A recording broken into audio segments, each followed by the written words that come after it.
You ask Tiger to solve. This deals with linear equations with one unknown.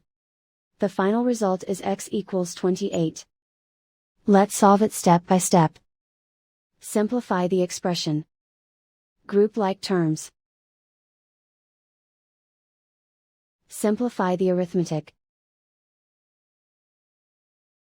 Group all constants on the right side of the equation. Subtract 68 from both sides. Simplify the arithmetic.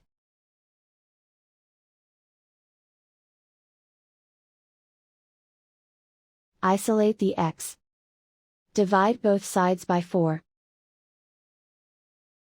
Simplify the fraction. Find the greatest common factor of the numerator and denominator. Factor out and cancel the greatest common factor.